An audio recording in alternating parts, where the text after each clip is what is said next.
Entonces Marcos 12, en el último versículo, dice que Jesús entonces, viendo que había respondido sabiamente, le dijo a este hombre escriba, le dijo: no estás lejos del reino de Dios. No estás lejos del reino de Dios.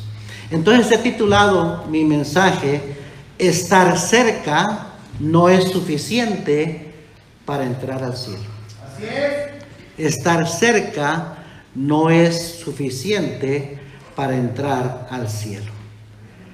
¿Ha escuchado la expresión tan cerca y a la vez tan lejos?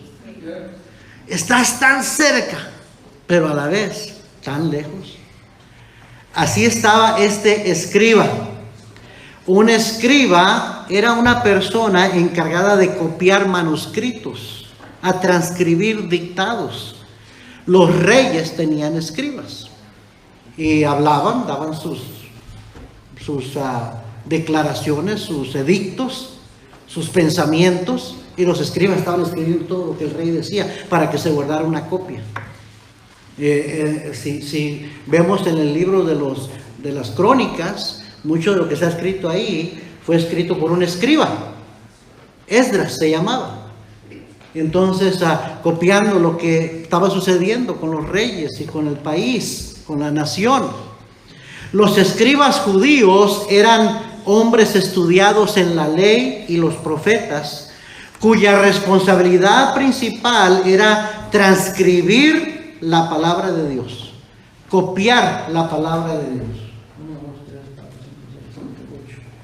Bueno, aquí caben unos. Yo creo que si pueden bajarse, bájense así. Siento que alguien me está viendo atrás de mis espaldas. No, les dije que se quedaran aquí posiblemente si no había lugar, pero sí hay lugar. Las hermanas ahí. Hermanos, jalen una silla acá, siéntense acá. Pero no se vayan a quedar por ahí atrás, ¿ok? No quisiera nadie que estuviera ahí atrás nomás caminando, paseando en los pasillos. Y hermanos, sugieres, asegúrense que ustedes no están allá afuera nomás saliendo a ver qué onda allá. Y viendo el reloj y el teléfono, chequeando sus textos. No, ustedes necesitan escuchar esto también. Amén. Creo que el único que tiene permiso de andar afuera caminando es Aldo. Él es nuestro guardián de parking lot. Pero aparte de eso, los demás aquí necesitan estar. Amén. Pero bueno, déjenme continuar. Los escribas judíos eran hombres estudiados en la ley y los profetas, en la Biblia, en la palabra de Dios, cuya responsabilidad principal era transcribir la palabra de Dios, copiarla. Pero también eran considerados guardianes o protectores de los manuscritos de la palabra de Dios. Típicamente un escriba judío se aseguraba de que cada copia de la palabra de Dios fuera fiel al manuscrito original. Hasta la puntuación y los acentos son muy importantes en el hebreo y en el griego, porque un acento puede cambiar el significado de una palabra. Así es.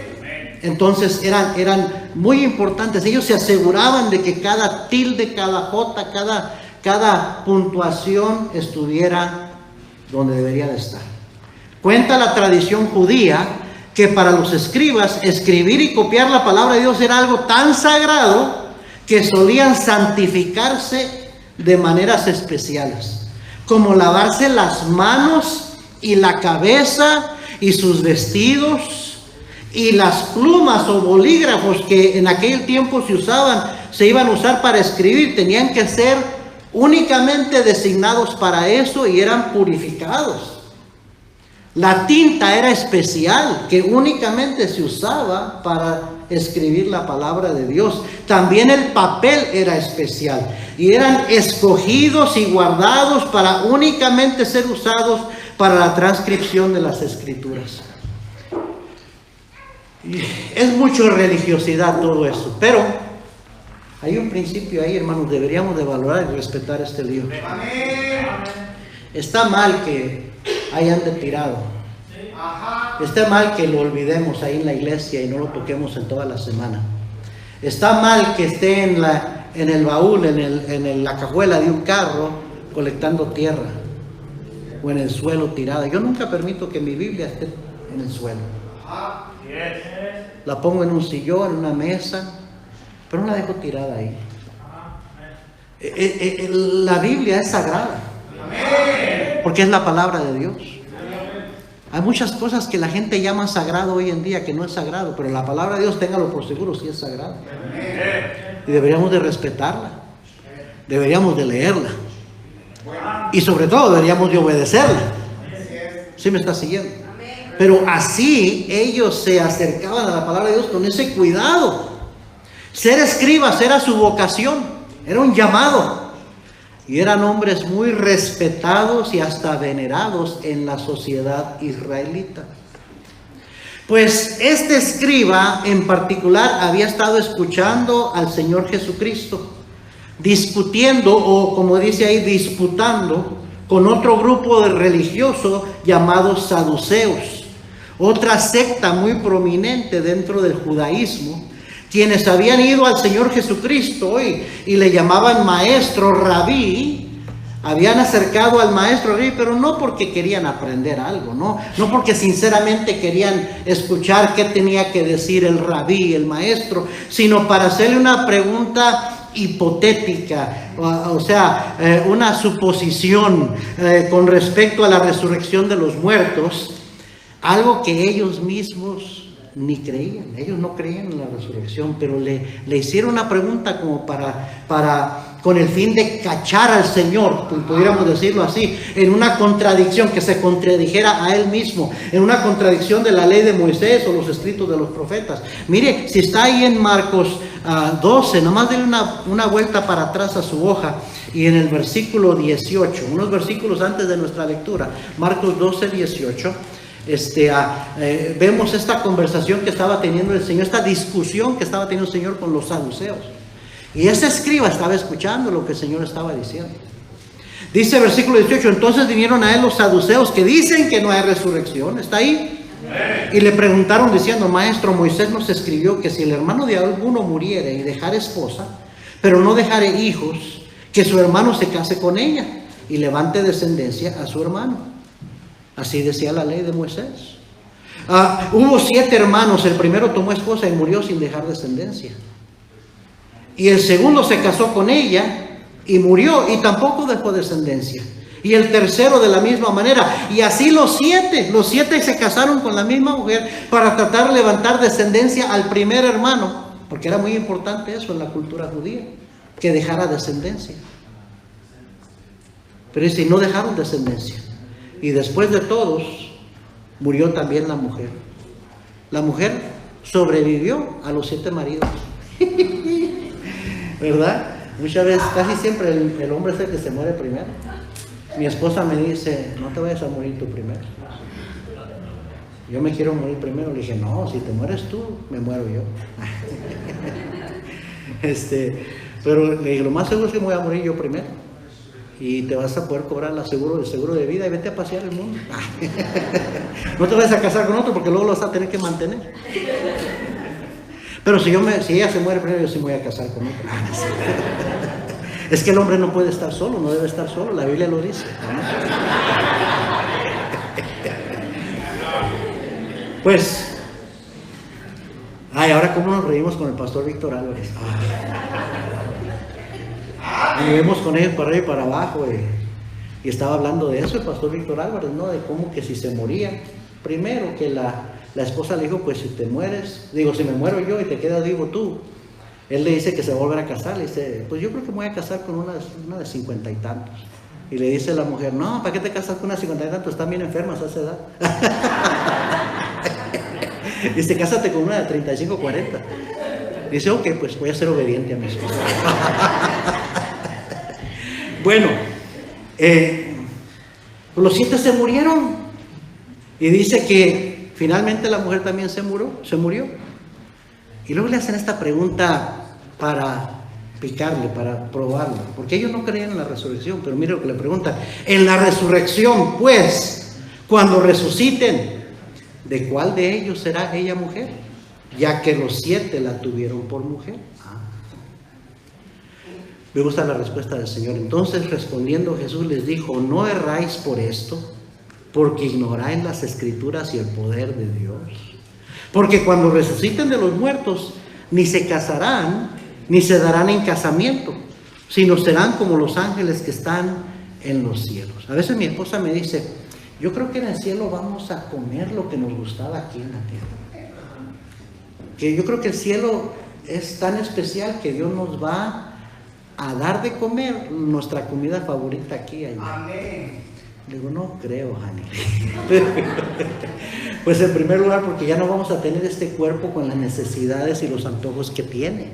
Vamos a tener una naturaleza diferente. Y creo que por ahí leí que vamos a comer nada más hierba, vamos a ser vegetarianos, ¿verdad? Así es que, pero en el cielo no vamos a tener las mismas relaciones que aquí. Y yo siempre he dicho, disfrute su matrimonio, cuide su matrimonio, porque en el cielo no van a ser esposo y esposa. De veras. El Señor lo acaba de decir, ni se casarán ni se darán en casamiento.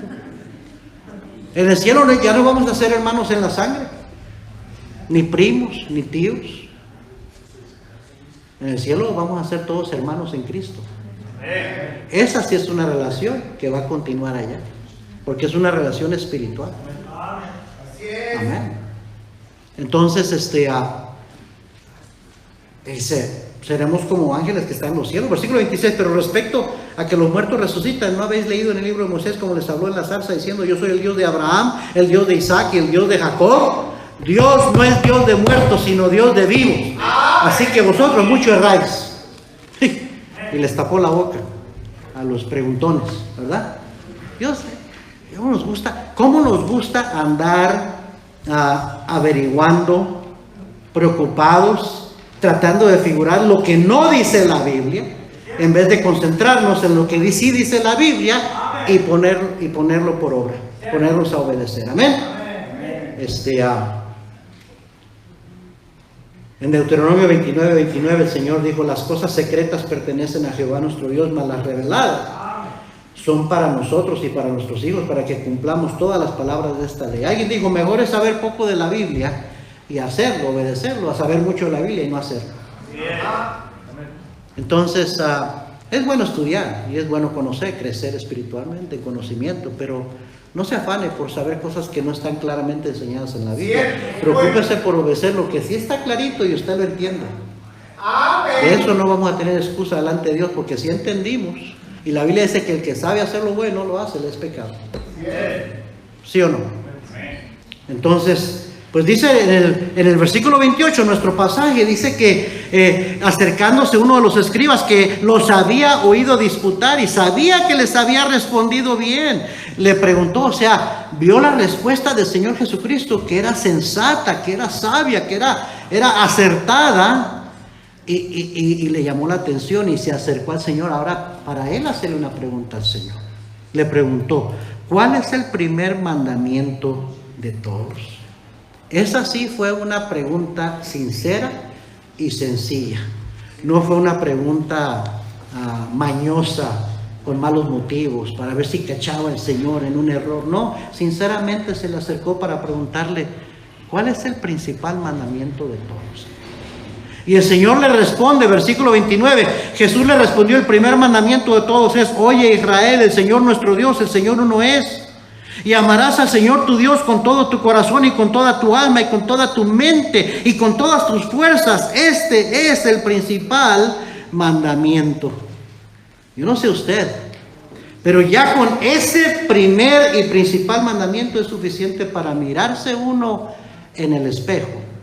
Y la Biblia dice que la palabra de Dios es un espejo. Para mirarse en el espejo y darse cuenta que no está bien con Dios. ¿Quién de nosotros aquí pudiéramos decir que amamos a Dios de esa manera? Y no dijo, ¿cuál es la primera sugerencia de todas? Dijo, ¿cuál es el primer y principal mandamiento? ¿Sabe que es un mandamiento amar a Dios así? Con todas tus fuerzas, con toda tu mente, con todo tu corazón, con toda tu vida, con toda tu alma. Hoy en día la gente trata las cosas espirituales como, si tengo tiempo, cuando tenga tiempo, cuando necesite a Dios. Están tan ocupados en sus vidas cotidianas, en sus responsabilidades, en todo, que Dios viene a tomar, no primer lugar. Muchas veces ni segundo ni tercero, muchas veces familiares toman segundo, trabajo, diversiones, hobbies. Y Dios viene a quedar en el último lugar.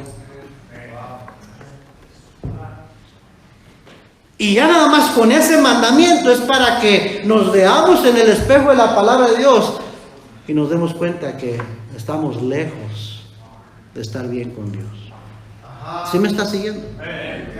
Yo me encuentro con gente cuando andamos repartiendo invitaciones y eso que sinceramente piensa, yo creo que estoy bien con Dios. Yo no soy una mala persona. I'm a good person. Y yo creo que no han leído ese versículo. No se les ha leído, no lo han, a conciencia no lo han leído. Porque ¿quién aquí? ¿Alguien pudiera aquí levantar la mano y decirme, pastor, yo sí amo al Señor así? Primero en todo, con todas mis fuerzas, con todo mi tiempo, con toda mi vida, con todos mis pensamientos, mi alma, con todo mi corazón, así amo al Señor. ¿Pudiera usted decir eso? Yo no. Y es un mandamiento, repito, no es una sugerencia. Quiere decir que ya somos culpables delante de Dios, ya somos desobedientes delante de Dios. ¿Sí o no? Sí. Tú que te crees que no eres una persona tan mala, a ti te estoy hablando. Because that's the problem, ese es el problema. Yo no soy tan malo. Yo estoy bien así. Y cuando tú te crees que estás bien y que eres bueno, es cuando estás más lejos de Dios. Cuando tú empiezas a darte cuenta de realmente cómo andas delante de Dios, estás acercándote, ya no estás tan lejos. Y a propósito, entre más te des cuenta lo malo que eres, lo pecador que eres, más vas a dar cuenta de tu necesidad de Dios. Más vas a necesitar de Dios.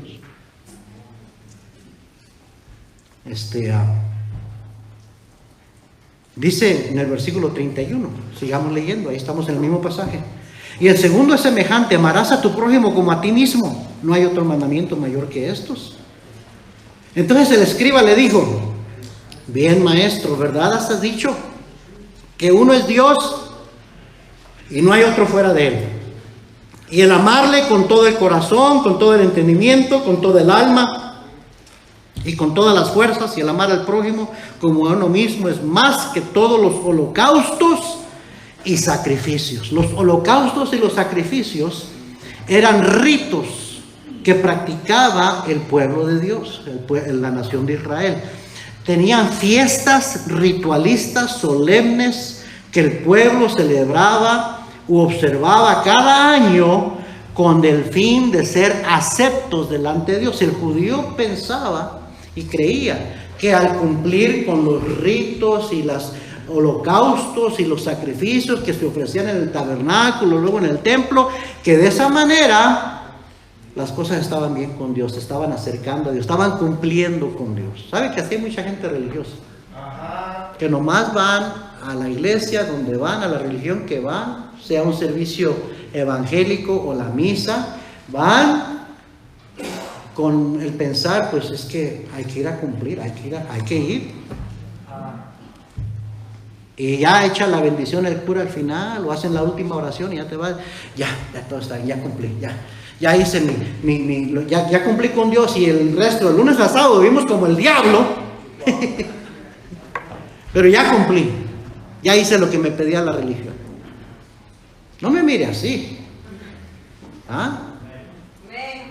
Hacen el bautismo del niño, la confirmación del niño, que sea, van todos muy santitos, amigos, ¿verdad?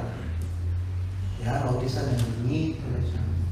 Dijo, vámonos a la pachanga, órale, ¿dónde están las cervecitas y la carnita asada y todo eso? ¿Sí o no? Entonces fue nomás pura religiosidad. Pura religiosidad, y acá se van y a vivir como el vil mundo, como el vil pecadores, haciendo lo que el resto del mundo hace, la gente hace.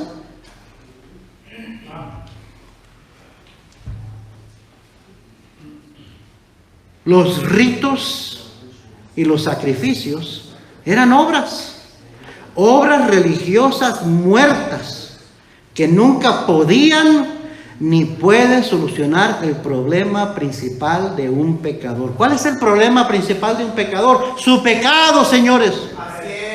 Su pecado. No importa qué tantos ritos cumplas, no importa qué tanto cumplas con los sacramentos o mandamientos, no dejas de ser un pecador. Un pasaje paralelo a este se encuentra en Mateo 22. Lo voy a buscar, no tiene que buscar usted, a menos que pueda rápidamente, pero Mateo 22, versículo 37. El mismo pasaje, nada más narrado, relatado por Mateo. Dice: Jesús le dijo: amarás al Señor tu Dios con todo tu corazón y con toda tu alma y con toda tu mente. Este es el primero y grande mandamiento. Y el segundo es semejante: amarás a tu prójimo como a ti mismo. Y luego dice el Señor aquí: de estos dos mandamientos depende toda la ley y los profetas. De este mandamiento depende toda la ley y los profetas. ¿Sabe lo que le estaba diciendo? Olvídate de tratar de cumplir los otros 613 mandamientos en el Antiguo Testamento, porque eso es lo que se ha contado que hay, 613 mandamientos en el Antiguo Testamento. Olvídate de cumplirlos. Si no puedes cumplir el principal mandamiento de todos los demás, es por demás. Así es. Es lo que le estaba diciendo. Es por demás. Si no puedes cumplir con el principal, ¿de qué te sirve tratar de cumplir con otros? Santiago capítulo 2 versículo 8, dejen la marca en Marcos, ahorita regresamos allá, y si no la alcanza a encontrar, nada más escúchelo, mire lo que dice Santiago capítulo 2 y versículo 8, dice: si en verdad cumplís la ley real conforme a la Escritura, amarás a tu prójimo como a ti mismo, bien hacéis. Pero si hacéis acepción de personas, cometéis pecado y quedáis convictos por la ley como transgresores. ¿Sabía usted que, bueno, no voy a darle suposiciones de otras iglesias, voy a hablarle de este edificio que está aquí. Este edificio, esta iglesia que fue levantada, erigida en 1964. Este edificio, esta propiedad aquí ha estado aquí desde 1964. Mucha gente del vecindario aquí conoce. Yo me he encontrado con gente aquí, gente ha venido que decía: allí me casé, allí iba a la escuela dominical, ya son viejitos. ¿Sabía usted que esta iglesia fue comenzada por la Riverside Baptist Church, que está aquí al otro lado de la bridge? Esta iglesia nació de esa iglesia. ¿Sabe lo que me contó el pastor americano? Que ya está grande, tenía muchos años ahí. Y él era un jovencito cuando se comenzó esta iglesia. ¿Sabe lo que me dijo? Dice: esta iglesia la comenzaron porque muchos mexicanos estaban yendo para allá y a los americanos les gustaba. Dijo: vamos a hacerle un templo a los mexicanos para que vayan ahí y se reúnan allá. Esta fue comenzada para los mexicanos. ¿Sí? Porque de la bridge para acá era puro rancho, era pura cosecha, eran trabajadores de campo, y empezaban a convertirse, a quererse acercar al Señor, ir a la iglesia, y no les gustaban los hermanitos gringos, y así le hicieron fuchi a nuestra gente. Y entonces dijeron: vamos a construirles su edificio allá, y este terreno lo donó el hermano García, Octaciano García, abuelito del hermano Bert García, que aquí vive todavía su familia, donó este terreno. Y la Convención Bautista del Sur pagó para que se construyera este edificio. Back in the 60s. Pero lo hicieron porque no querían a los mexicanos allá. Sí, qué bueno que acepten a Cristo, qué bueno que se acerquen a Dios, pero que lo hagan allá. Es la verdad. Un americano me lo dijo. ¿Sí me entiende? Y eso es lo que está tocando aquí Santiago. Dice, la Biblia dice: amarás a tu prójimo como a ti mismo. Sí, hay que amar al prójimo. Sí. No, yo sí amo al prójimo como a mí. Pero este mexicano no. Y nosotros somos igual. ¿Sabe que los mexicanos somos más racistas que los americanos? Oye. Tenemos más prejuicios, más prejudices nosotros que los americanos. Ya. Yo conozco muchos americanos. Yo veo que la gran mayoría, sí hay gente racista, pero la gran mayoría son bien aceptadores. Hasta empiezan a querer hablar español, tacos, burritos, enchiladas. ¿Cómo está? Se esfuerzan más muchos de ellos a aprender el español que muchos mexicanos a aprender el inglés. Ellos van a saludar al mexicano, a tratar de conocer al mexicano acá como indio, ¿verdad? Digo, así hacemos. Pero estamos hablando de back in the 1960s. Hoy en día ya no sucede. Pero aquí está diciendo Santiago esto. Pero si hacéis acepción de personas, cometéis pecado y quedáis convictos por la ley. O sea, si tú ayudas al tuyo, a tu familia, a tu amigo, pero a este lo haces menos, ¿de qué te sirvió hacer esto? Ya pecaste acá. ¿Sí me estás siguiendo? Y la verdad es que todos hacemos esto. Cumplimos con ciertos pecados y otros los ignoramos, o con ciertos mandamientos, perdón, y otros los ignoramos del todo. ¿Sí o no? Y entonces dice en el versículo 10, y quiero que tome nota de esto que dice Santiago, porque cualquiera que guardare toda la ley, pero ofendiera en un punto, se hace culpable de todos. Porque yo me encuentro a gente que me dicen que creen que van a ir al cielo, que son suficientemente buenos, porque yo guardo los mandamientos. Oh, ¿de veras? ¿Guardas todos los mandamientos? ¿Saco la lista de mandamientos? Por ejemplo, no, pues yo no mato a nadie. Nunca he matado a nadie. No, yo no soy ladrón, no he robado nada. No, yo soy una persona honrada, honesta. ¿Pero has dicho una mentira? La Biblia dice, si guardas todos esos mandamientos, pero ofendes en un punto, ya te hiciste culpable de todos.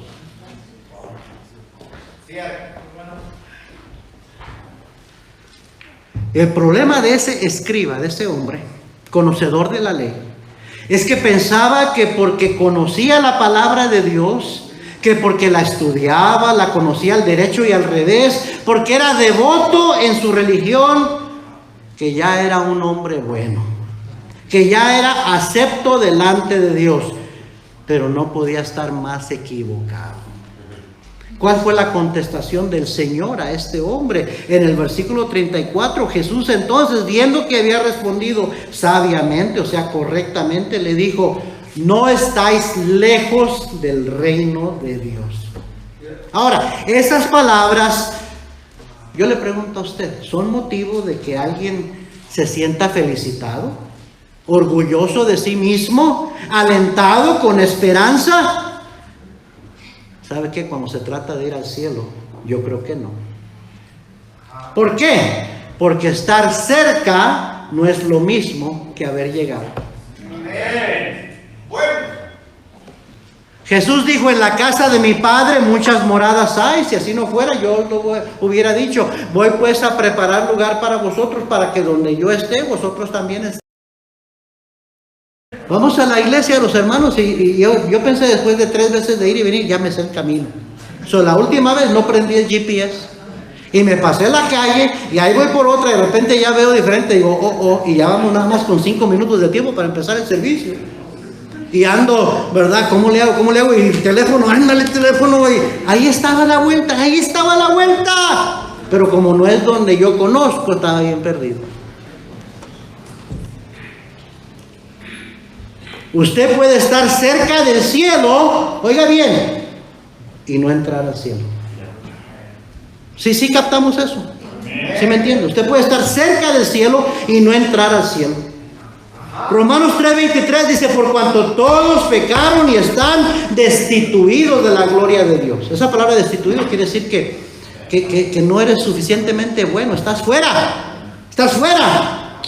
Me gusta cómo dice en inglés, for all have sinned and come short of the glory of God. Come short, has quedado corto.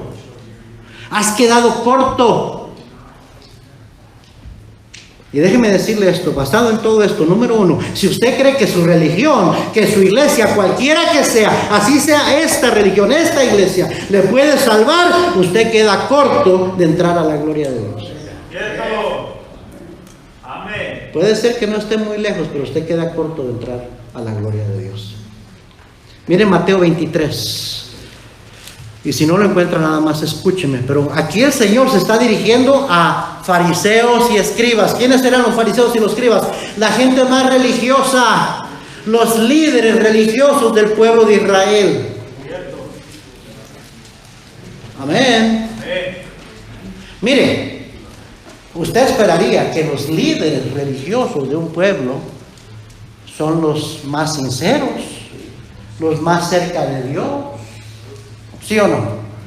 Yo estoy consciente que la gente que sabe que yo soy pastor espera un comportamiento diferente de mí porque soy pastor. ¿Sí o no? Aunque francamente yo soy igual de pecador que usted. No soy mejor que usted. Pero la gente siempre ve a los líderes religiosos como que pues este está más cerca de Dios. ¿Sí o no? Entonces uno esperaría que los líderes religiosos son los mejores portados, los más sinceros, los más reales. Y el Señor aquí se está dirigiendo a ellos. Y mire lo que dice el Señor. Mateo 23. Entonces habló Jesús a la gente y a sus discípulos diciendo: en la cátedra de Moisés se sientan los escribas y los fariseos, los líderes religiosos. Así que todo lo que os digan que guardéis, guardadlo y hacerlo, mas no hagáis conforme a sus obras, porque dicen y no hacen. Ups. Y bueno, ¿quién se creía este Jesús para decir eso? El Hijo de Dios. Amén. Dios que conoce los corazones de la gente, no nada más ve lo de afuera, Él veía el corazón de los hombres. Y dice: hagan todo lo que les dicen, pero no hagan como ellos hacen, porque dicen pero no hacen. Y luego más adelante, en el versículo 13 dice: mas hay de vosotros, escribas y fariseos hipócritas, porque cerráis el reino de los cielos delante de los hombres, pues ni entráis vosotros, ni dejáis entrar a los que están entrando. Ándale. Jesús les dijo esto. Versículo 15: hay de vosotros, escribas y fariseos hipócritas, porque recorréis mar y tierra para hacer un prosélito, y una vez hecho le hacéis 2 veces más hijo del infierno que vosotros. Ay, el Señor, qué duro. Bueno, a veces la gente dice: ay, qué duro este predicador, qué directo. Miren, no le llego ni a los talones al Señor Jesús. Ay, pero ¿qué no? Dios es amor. ¿Dónde está el amor? El verdadero amor te dice la verdad. Amén. El verdadero amor no te anda con cuentos, te dice la verdad. Te dice lo que necesitas oír. Dice versículo 25, ahí adelantito: hay de vosotros, escribas y fariseos hipócritas, porque limpiáis lo de fuera del vaso y del plato, pero por dentro estáis llenos de robo y de injusticia. Y les dice: fariseo ciego, limpia primero lo de adentro del vaso y del plato, para que también lo de afuera sea limpio. Los fariseos y los escribas eran muy cuidadosos de andar bien planchaditos, bien, como hoy en día, con nuestro saquito, nuestra corbatita, bien peinaditos, bien limpiecita. Mi esposa me plancha bien mi camisa y bien presentable. Y ellos no comían si no se lavaban las manos. Era un rito bien importante, ¿verdad? Y hoy en día hay mucha gente así, antes de comer, germs, ¿verdad? Ay, no voy a agarrar un germs, y no importa cómo andas del corazón, pero andas bien preocupado de los germs. Así eran los fariseos. Los padres hoy en día están tan preocupados que no se va a echar el niño algo a la boca, no vaya a agarrar algo del suelo. Lávate las manos, límpiate, germs. Pero no te preocupas de que le das un teléfono. Ahí está viendo un montón de porquería en el Facebook, en los TikToks y en todas esas cosas. ¿Sí? ¿Cómo está su mente y su corazón? ¿Quién sabe? Pero que no vayas a comer con las manos sucias. Así era el religioso, se preocupaba de lo de afuera y lo de adentro andaba bien mal. Y el Señor le está tirando esto en su cara. Versículo 27: ay de vosotros, escribas y fariseos hipócritas, porque sois semejantes a sepulcros blanqueados, que por fuera a la verdad se muestran hermosos, mas por dentro están llenos de huesos, de muertos y de toda inmundicia. Así también vosotros por fuera la verdad os mostráis justos a los hombres, pero por dentro estáis llenos de hipocresía e iniquidad. Y le dice en el versículo 33, serpientes, generación de víboras, ¿cómo escaparéis de la condenación del infierno? A los líderes religiosos les dijo eso el Señor Jesús. En Mateo 15:14 le dijo a sus discípulos, dejadlos de los escribas y fariseos, son ciegos, guías de ciegos, y si el ciego guiare al ciego, ambos caerán en el hoyo. Eso dijo Cristo.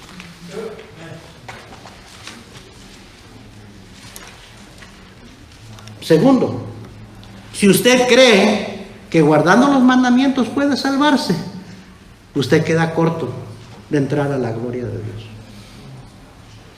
Porque dice Salmos 19:7, la ley de Jehová es perfecta, que convierte el alma. El testimonio de Jehová es fiel, que hace sabio al sencillo. Los mandamientos de Jehová son rectos, que alegran el corazón. El precepto de Jehová es puro, que alumbra los ojos. Está refiriéndose a la palabra de Dios. Pero oiga bien, usted y yo ni somos perfectos, ni somos fieles, ni somos rectos, ni mucho menos somos puros. Y vuelvo a repetir lo que dijo Santiago en Santiago 2:10, porque cualquiera que guardare toda la ley pero ofendiera en un punto se hace culpable de todo. Amén. Es que si usted cree que guardando los mandamientos va a entrar al cielo, usted queda corto. Número 3, si usted está confiando en su bautismo, en su confirmación, en su primera comunión, en que va al confesionario cada 7 días y se confiesa, o comulga, o que no ha faltado a su iglesia, o que ha ayudado a los pobres, o que ha hecho buenas obras, etcétera, etcétera, para ganarse la entrada al cielo, usted queda corto de entrar a la gloria. ¿Sabe por qué? Porque esas son obras. Y la Biblia dice claramente, sabiendo que el hombre no es justificado, no es perdonado, no es salvo por las obras de la ley, sino por la fe de Jesucristo. Y luego termina diciendo, por cuanto por las obras de la ley nadie será justificado. Efesios 2:8-9, porque por gracia sois salvos por medio de la fe. Y esto no es de vosotros, es un don, un regalo de Dios, no por obras para que nadie se gloríe. Nadie se puede salvar por sus obras. Y hay mucha gente que piensa que yo hago buenas cosas, yo doy dinero a los pobres, yo no falto a la iglesia, yo cumplo con todo lo que me pide la iglesia. Son obras, obras es lo que usted y yo hacemos. Y la Biblia dice que lo mejor de nuestras obras, lo mejor de nuestras justicias son como trapos de inmundicia delante de Dios, cuando las tratamos de usar para justificarnos a nosotros mismos. Es que si usted está confiando en sus obras, usted queda corto de la gloria de Dios. Número 4, si usted cree que ha dado bastante o suficiente dinero a la obra de Dios como para ser justificado delante de Dios y salvarse, usted queda corto de entrar a la gloria de Dios. Los ricos, ¿se acuerda que el Señor, observando el arca de las ofrendas en el templo, veía que los ricos echaban cantidades grandes? Y luego se acercó una viudita que no tenía más que 2 blancas, 2 moneditas, y vio todo lo que tenía. El Señor Jesús se impresionó por la ofrenda de esa mujer y le dijo a sus discípulos, ¿has visto a todos estos ricachones que echan de lo que les sobra? Pero esta viuda echó todo su sostén. Dios le dio más lo que esta dio que aquellos que dieron de lo que les sobra. Pero hay gente que piensa que dando dinero, ya sea para edificar un templo o para la iglesia, que con eso ya tienen la entrada ganada al cielo. El hombre, ¿se acuerdan del hombre rico que hacía banquete con esplendidez todos los días, dice la Biblia? Y que había un mendigo, un hombre lleno de llagas, enfermo, afuera de su casa, que ansiaba comerse las migajas que caían de la mesa del rico y nadie le daba. Pues el hombre mendigo murió y fue al seno de Abraham, al paraíso, mientras que el hombre rico murió, y dice la Biblia, y en el Hades, en el infierno, alzó sus ojos estando en tormentos. Todo su dinero no pudo comprarle la salvación. ¿Se acuerdan de aquel hombre que ya no tenía tanta abundancia, que yo no sabía qué hacer con tanto, y estaba pensando, ideando en la noche, ¿qué haré con tanto? Ya no tengo espacio en mis graneros, voy a derribar mis graneros y voy a edificar más grandes para guardar todos mis bienes ahí y tener para mucho tiempo. Y dice que le dijo Dios: necio, esta noche vienen a pedirte tu alma y todo lo que has provisto, ¿de quién será? ¿Para qué te va a servir? Así es que si usted cree que puede comprar su entrada al cielo, usted queda corto de la gloria de Dios. Número 5, si usted cree que es una buena persona y no solo está equivocado, oiga bien, usted queda corto de entrar a la gloria de Dios, porque la Biblia claramente dice, como está escrito: no hay justo, ni aun uno, no hay quien entienda, no hay quien busque a Dios, todos se desviaron, aún se hicieron inútiles, no hay quien haga lo bueno, no hay ni siquiera uno. Romanos 3:10 al 2, ahí está. No hay ni siquiera uno que haga lo bueno. Entonces, si usted cree que es suficientemente bueno para entrar al cielo, usted queda corto de la gloria de Dios. Eclesiastés 7:20 dice: ciertamente no hay hombre justo en la tierra que haga el bien y nunca peque. Y querido amigo, oiga bien, corto no es suficiente. Cerca no es lo mismo que estar dentro. No estar lejos del reino de Dios no significa que entrará al reino de Dios. Amén. Las buenas noticias, las buenas nuevas del Evangelio es que, número 1, Cristo vino a cumplir con toda la ley de Dios, con todos los requisitos y las ordenanzas de la religión, por usted y por mí. No tenemos que preocuparnos de cumplir, porque ya Cristo lo cumplió por nosotros.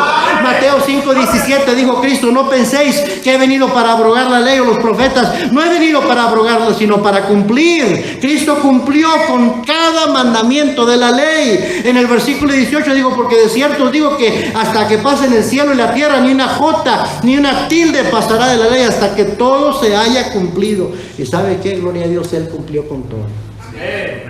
Mire Hebreos capítulo 7, ya estoy en la recta final. Présteme atención, no se duerma, no se distraiga. Mateo, ¿por qué no prendemos el fan? O por lo menos los fan, no con el agua, pero el fan, para que circule un poco el viento aquí, por favor. Hebreos 7, ¿ya lo encontró? Hebreos 7, versículo 22. Mire lo que dice: por tanto Jesús es hecho fiador de un mejor pacto, y los otros sacerdotes llegaron a ser muchos debido a que por la muerte no podían continuar. Mas este, hablando de Cristo, por cuanto permanece para siempre, tiene un sacerdocio inmutable, por lo cual puede también, oiga, salvar perpetuamente a los que por Él se acercan a Dios, viviendo siempre para interceder por ellos.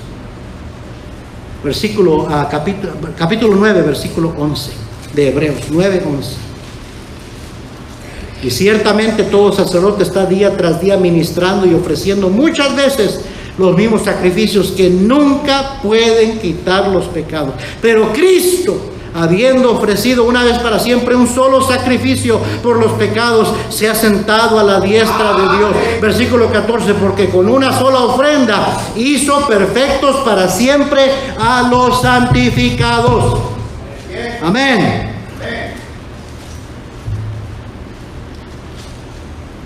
Número 2, Cristo fue el Hijo del Hombre perfecto, que pudo cumplir con la perfecta ley de Jehová.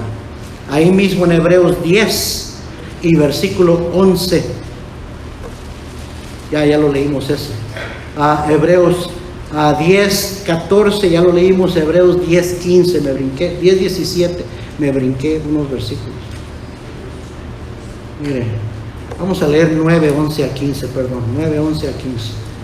Pero estando ya presente Cristo, sumo sacerdote de los bienes venideros, por el más amplio y más perfecto tabernáculo, no hecho de manos, es decir, no de esta creación, y no por sangre de muchos cabríos ni de becerros, sino por su propia sangre, entró una vez para siempre en el lugar santísimo, habiendo obtenido eterna redención. Porque si la sangre de los toros y de los machos cabríos y las cenizas de la becerra rociadas a los inmundos santificaban para la purificación de la carne, cuánto más la sangre de Cristo, el cual mediante el Espíritu eterno se ofreció a sí mismo sin mancha a Dios, limpiará vuestras conciencias de obras muertas para que sirváis al Dios vivo. Así que por eso es mediador de un nuevo pacto, para que interviniendo muerte para la remisión de las transgresiones que había bajo el primer pacto, los llamados reciban la promesa de la herencia eterna.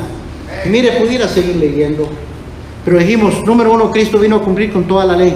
con todos los requisitos y ordenanzas de la religión que usted y yo nunca podíamos cumplir. Cristo fue el Hijo del Hombre, el hombre perfecto que pudo cumplir con la perfecta ley de Jehová. Tercero, Cristo hizo la única obra necesaria y demandada por Dios para satisfacer la justicia de Dios. Colosenses 2:13, y a vosotros, estando muertos en pecados, os dio vida juntamente con Él, perdonándoos todos los pecados, anulando el acta de los decretos que había contra nosotros, que nos era contraria, quitándola de medio y clavándola en la cruz, y despojando a los principados y a las potestades, los exhibió públicamente, triunfando sobre ellos en la cruz. En aquellos tiempos, cuando alguien era acusado de algún delito o varios delitos, lo metían en la cárcel. Y en la cárcel donde él estaba en cadenas o detrás de una reja o en un calabozo, colgaban una acta de decretos contra él. Ahí ponían todas las acusaciones de cuál ese hombre era acusado. Las ponían pegadas en la pared para que todo el que pasara viera todos los delitos de los cuales era culpable. Y por eso hace esta referencia aquí la Biblia. Dice que el Señor tomó el acta de decretos que era contraria a nosotros. Y mire que Dios está todo pecado. Dice la Biblia, un versículo, que toda palabra ociosa que hablen los hombres, de ella darán cuenta en el día del juicio. ¿Se imagina? Nada más se imagina eso, escúchame. ¿Te imaginas que de toda palabra ociosa, toda palabra incorrecta, toda palabra mala palabra, todo chisme, toda mentira, todas críticas, todas calumnias, cosas negativas que dices de otros? Nada más eso, dice, cada palabra ociosa que hablen los hombres, de ella darán cuenta en el día del juicio. Ahora te imaginas todo lo demás, de todos los pensamientos.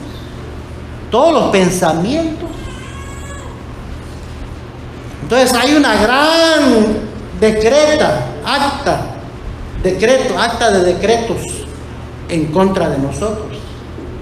Pero dice la Biblia que Cristo tomó esa acta de decretos que era contraria, que nos acusaba, y Él la tomó y la clavó en la cruz, en su cuerpo, y pagó por nuestros pecados. Y esa acta de decretos fue clavada en la cruz con Cristo. Así es. Y los exhibió públicamente, triunfando sobre ellos en la cruz. Isaías 53, 5 y 6 dice: mas Él herido, Cristo herido fue por nuestras rebeliones, molido por nuestros pecados, el castigo de nuestra paz fue sobre Él, y por su llaga fuimos nosotros curados. Todos nosotros nos descarriamos como ovejas, cada cual se apartó por su camino, mas Jehová cargó en Él el pecado de todos nosotros. Primera de Pedro 2:24, quien llevó Él mismo nuestros pecados sobre su cuerpo en el madero, para que nosotros, estando muertos a los pecados, vivamos a la justicia, y por cuya herida fuisteis sanados. Está hablando de sanidad espiritual.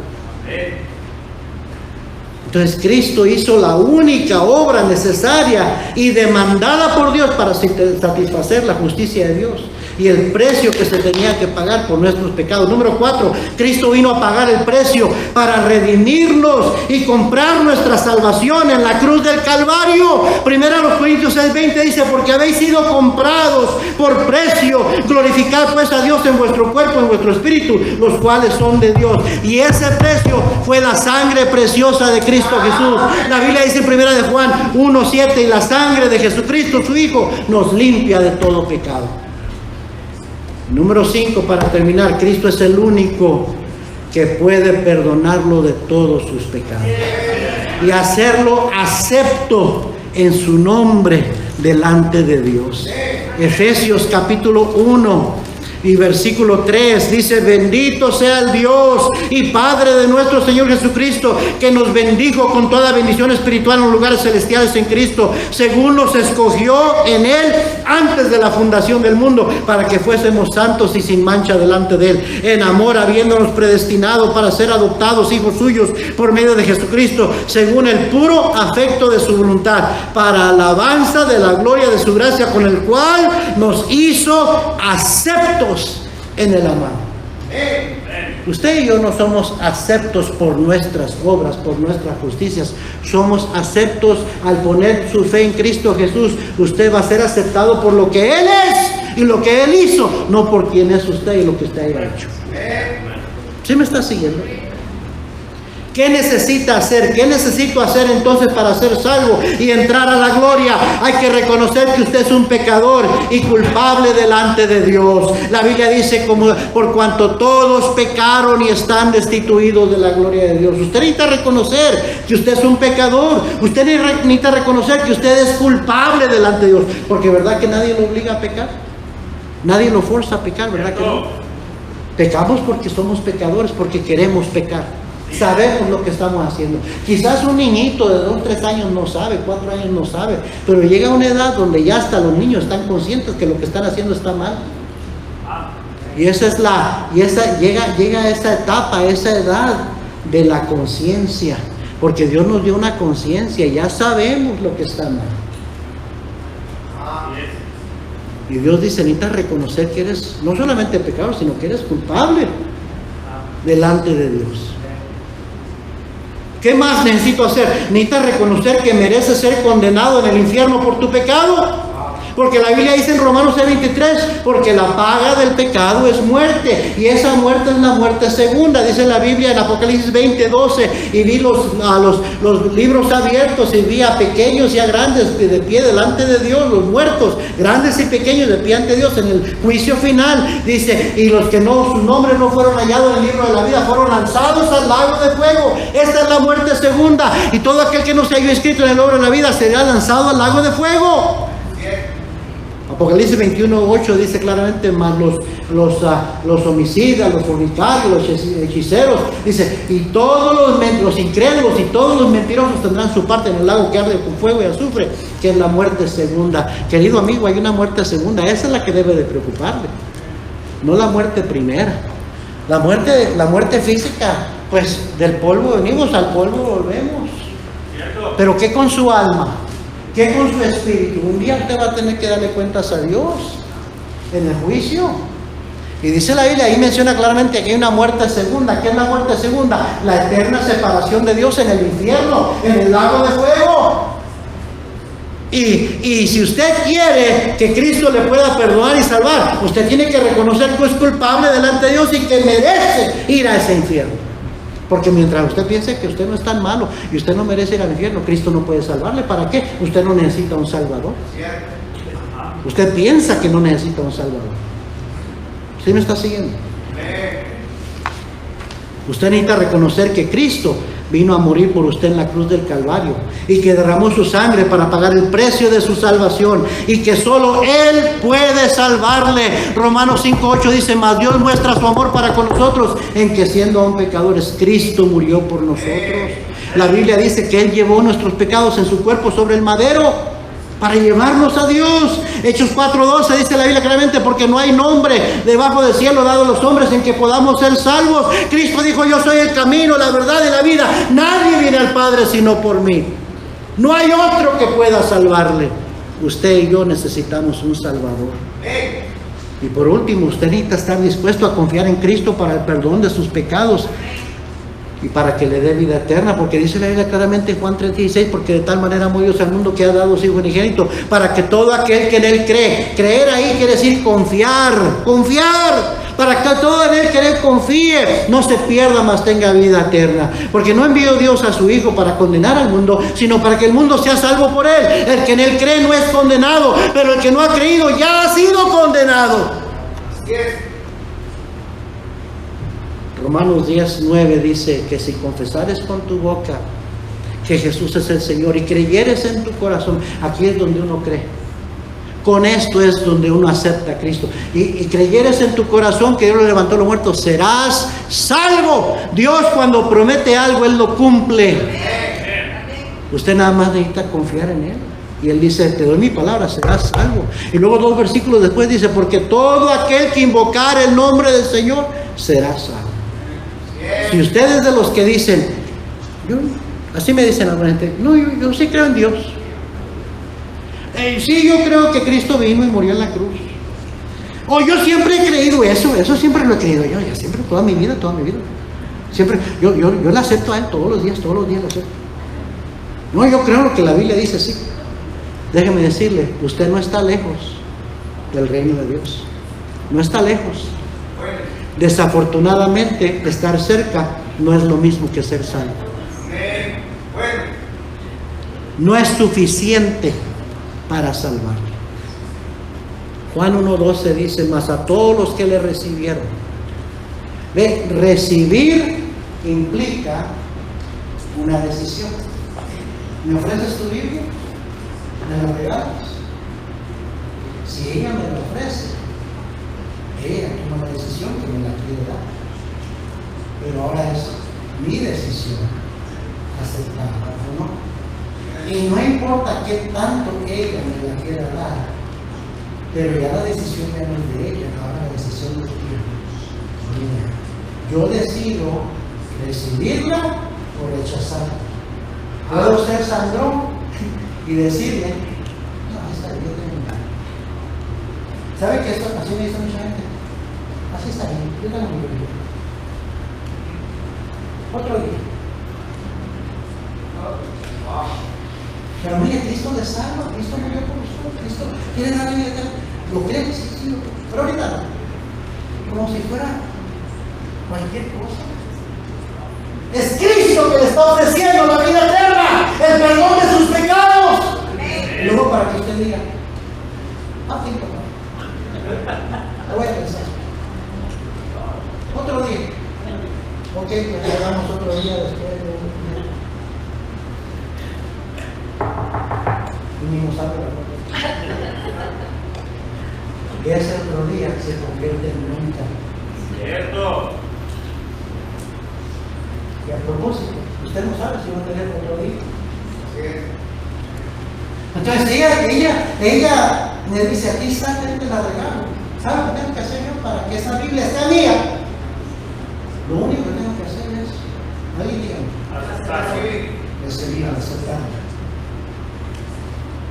Pero está bonito lo que dice. ¿No está? No le presta, ¿sabe usted? Pero si ella me la regala a mí como regalo, yo no tengo que pagar nada. Yo nada más tengo que recibir. Es todo. Yo no tengo que pagar mi salvación, Cristo ya la pagó por mí en la cruz. Derramó su sangre, con su sangre me compró mi salvación a mí. Yo lo que tengo que hacer es recibirla. Pero ese es el peor pecado de todo, ¿no? Que sabemos. Y mucha gente ha ido muchas veces a iglesias como esta. Algunos hasta esta iglesia han venido varias veces. Y has oído. Y dices, no, yo ya sé eso. Pero no te has decidido que la vas a aceptar. Que vas a aceptar a Cristo.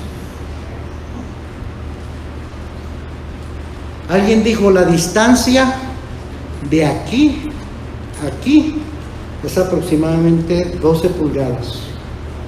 12 inches. 1 foot. Míreme aquí. De aquí a aquí no es muy lejos. Pero si tú crees en Cristo aquí y no aquí, no estarás lejos, pero no eres salvo. Porque la Biblia dice, si creyeres en tu corazón, si le entregas tu corazón, si le recibes en tu corazón, la distancia de aquí a aquí no es muy lejos. Si yo te pudiera decir, no estás muy lejos, tú dices, yo ya sé todo eso, yo también lo sabía. Yo me crié en una iglesia bautista como esta cuando tenía 5, 6, 7, 8 años, 9 años. Todo esto de aceptar a Cristo, el plan de salvación, el evangelio, yo lo había escuchado muchas veces. Pero yo nunca le había entregado mi corazón a Cristo. Y pasó el tiempo, mi mamá dejó de ir a la iglesia, yo también. Desde los 13 años hasta los 23 años yo no puse pie en una iglesia. Ya iba a cumplir 24 años cuando visitamos la iglesia mi esposa y yo, con un montón de errores, de fracasos en nuestras vidas, con un matrimonio que no estaba bien, no andaba bien, estábamos colgando de un hilo. Y fuimos nomás porque mi mamá regresó a los caminos del Señor y empezó a invitarnos que fuéramos también. Fuimos para que nos dejara en paz mi mamá, para que ella dejara de molestar. Aceptamos ir un domingo. Y ese domingo estaba predicando el predicador así como yo estoy haciendo ahorita. Y yo estaba escuchando y viendo en la Biblia todo lo que estaba diciendo. Yo estaba diciendo, yo ya sé eso, yo me acuerdo de eso. Yo me acuerdo de aquel pastor cuando yo era niño que lo predicaba. Yo lo sé aquí. Pero a la hora de la invitación yo volteé a decirle a mi esposa, yo voy a aceptar a Cristo. Y me dijo ella, no, estás loco, nosotros tenemos nuestra religión, ¿no? ¿Qué vas a hacer? Y le dije, si tú no quieres, está bien. Pero yo necesito hacer eso. Y si yo no te dije, yo he necesitado hacer eso toda mi vida. Eso es lo que me ha faltado. Porque saberlo aquí no es suficiente, querido amigo. Necesitas creerlo aquí, necesitas decidirte, necesitas recibirlo aquí. Y de aquí a aquí no es mucha distancia, no estás lejos.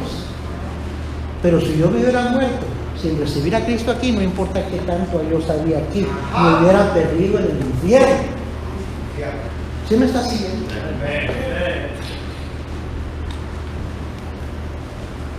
Allá en Hechos 26, 28, un hombre le dijo al apóstol Pablo, Pablo, por poco me persuades a ser cristiano. Por poco, ya mero. Pero no. Y Pablo le dice, como Dios quisiera que no te quedaras ahí en que por poco, sino que te decidieras. Porque aunque digas por poco, poquito, nomás me falta poquito, no estoy muy lejos, y te mueres en Cristo, te vas al infierno. El que estés cerca no es suficiente para sanar. Vamos a orar, todo ojos cerrados. ¿Cómo está usted el día de hoy? O más bien dicho, ¿dónde está usted? ¿No tan lejos? ¿Está cerca?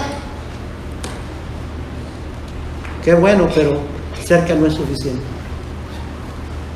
Señor, bendice esta invitación. Por favor, nadie mirando, nadie saliendo.